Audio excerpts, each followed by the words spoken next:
Good day everyone. We are the Group 5 and will be discussing the related traffic laws in the Philippines. For our table of content, here are the RA 11235, an act preventing and penalizing the use of motorcycles in the commissions of crimes by requiring bigger, readable, and color-coded number plates and identification marks and for other purposes.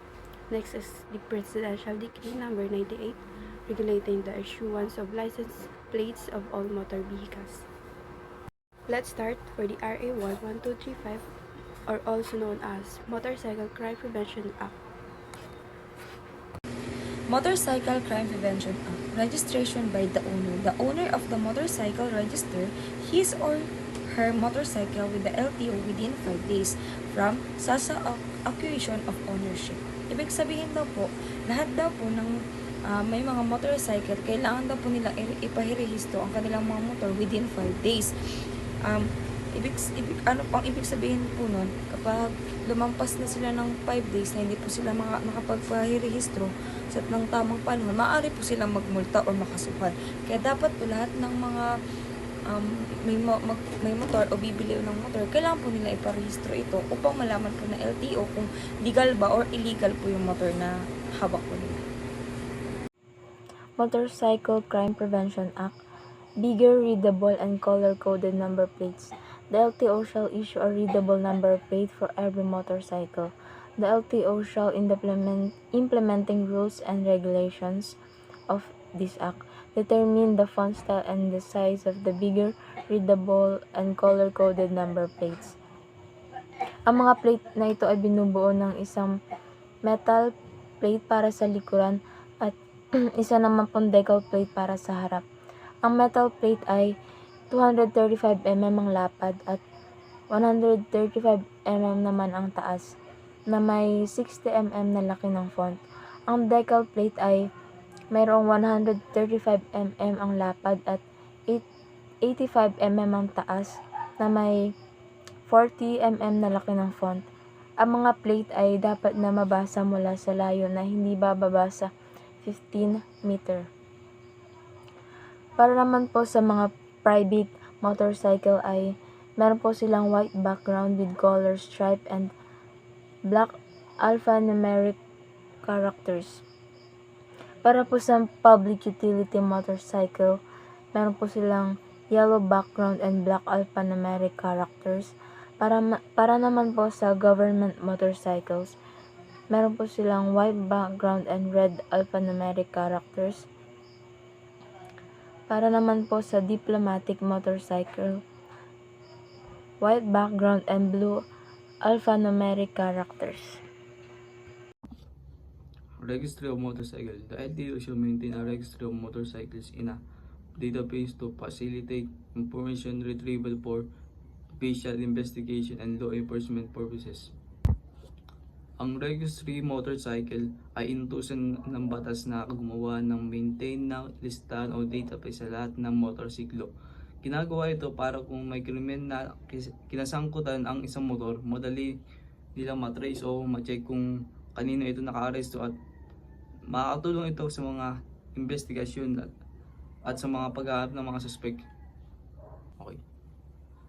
Driving without a number plate or readable number plate as provided in the revised penal code or a fine or not less than 50,000 but not more than 100,000 or both. Ibig sabihin daw po nito, hindi pwedeng gamitin ang motor sa kalsada kung walang itong lakaw o burado o hindi mabasa na kasulat. Delikado ito kasi hindi ma-identify ang motor kung may violation o krimen. Ayon sa batas, ang lalabag dito ay papatawad ng multa na hindi bababa sa 50,000 at kung umabot hanggang 100,000 o kaya parehong multa at pagkakakulong. Failure to surrender seized motorcycle. Any seized motorcycle must be reported immediately with the apprehending officer to the LTO and PNP through the joint LTO and PNP operations and control center and must be surrendered within 24 hours to the local impounding center provided by the local government unit or LGU. So for this section, they examine the instances Law non-compliance with the policy regarding seized motorcycle. The policy mandates immediate notification to the joint LTO-PNP operation center and delivery to the local impound lot within 24 hours. This presentation will be detailed the frequency of these failures, potential causes, and recommended solution to improve adherence to this crucial procedure. So this slide is all about use of a motorcycle in commission of crime. So if a motorcycle is used in the commission of crime, constituting a grave felony under revised penal code. So it means if this motorcycle is involved in a crime, it will undergo the grave felony and will undergo the revised penal code of law of the Philippine country. Of a motorcycle used in the commission of a crime or offense shall be impounded by the PNP as evidence in custodial legis in a secure impounding center provided by the LGU until the termination of the case.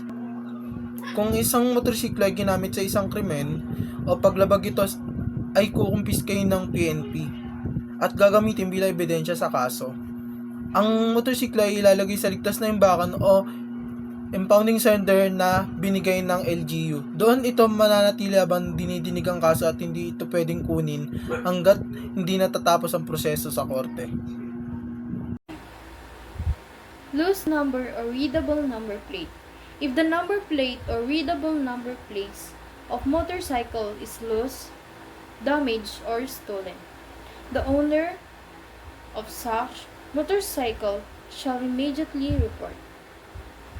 Ang pagkakaintindi ko ng loose number or readable number plate is, ang loose number is, ito yung nanakaw or nawala, tayo pwede mong i-report sa otoridad para kung sakali nanakaw ang iyong motor or cycle ay ito ay maaring mahanap kaagad. At ang pagkakaintindi ko sa readable number plate is hindi na siya nababasa or kupas na, at ito ay tinatawag na readable. Yun lang po. Motorcycle Crime Prevention Act: erasing, tampering, forging, imitating, covering or concealing a number plate or readable number plate and intentional use thereof. Under this act shall be punished by prison mayor as provided under the RPC or the Revised Penal Code with a fine of not less than 50,000 pesos but not more than 100,000 pesos or both. So ipinagbabawal itong pag-conceal, imitate, pag-cover at pag-forge ng plate number upang maiwasan yung mga drug racing na nangyayari dito sa Pilipinas. Or isa yun sa mga reason kung bakit. Dahil ginagamit ng ibang tao ang plate number na hindi talaga tunay na kanila, kagaya ng pag-imitate, ayan, or kino-cover nila yung kanilang plate number para hindi makilala kung sino yung may-ari ng motor at kung kanino ito nakarehistro. Dahil ang drug racing dito sa Pilipinas ay illegal. However, merong exemption ito under Section 12 na kung yung seller ng plate at yung buyer ng plate ay hindi nila consciously or hindi nila alam na ito palang plate ay damaged or hindi sila aware na itong plate number na to is may sira or may problema, imbis na prison mayor ang ibigay sa kanilang punishment, ito ay magiging aresto mayor na lamang. Use of a stolen number plate or readable plate. Sabi dito, lahat ng mapapatunayan gumagamit ng nakaw na plate number ay may kaparusahan or penalty prison mayor under Revised Penal Code na tumatagal ng 6 na taon, 1 araw at 12 taon. At may kaukulang parusa o multa na hindi bababa sa 50,000 at hindi tataas sa 100,000 piso. Prohibition on sale and importation of non-compliant motor. Dito, no person, whether natural or juridical, shall be allowed to sell motorcycle unless motorcycle has capability to bear and showcase a readable plate number. PD number 98, regulating the issuance of license plates of all motor vehicles. It mandates the Bureau of Land Transportation, BLT, to issue reflective number plates for motor vehicle and trailers, with the fee for each pair not exceeding 15% higher than the acquisition cost. Presidential Decree number 98. Ito yung nag-aata sa Bureau of Land Transportation, BLT, na naglabas ng reflective o madaling makita na plaka para sa mga uri ng sasakyan at trailer. Sinasabi rin dito na ang pagbayad sa bawat pares ng plaka ay hindi dapat lumagpas sa 15% ng halaga ng pagkakabili nito. At layunin din ng kautosang ito na mas mapadali ang pagkakakilanlan ng mga sasakyan at mapahusay ang seguridad sa kalsada.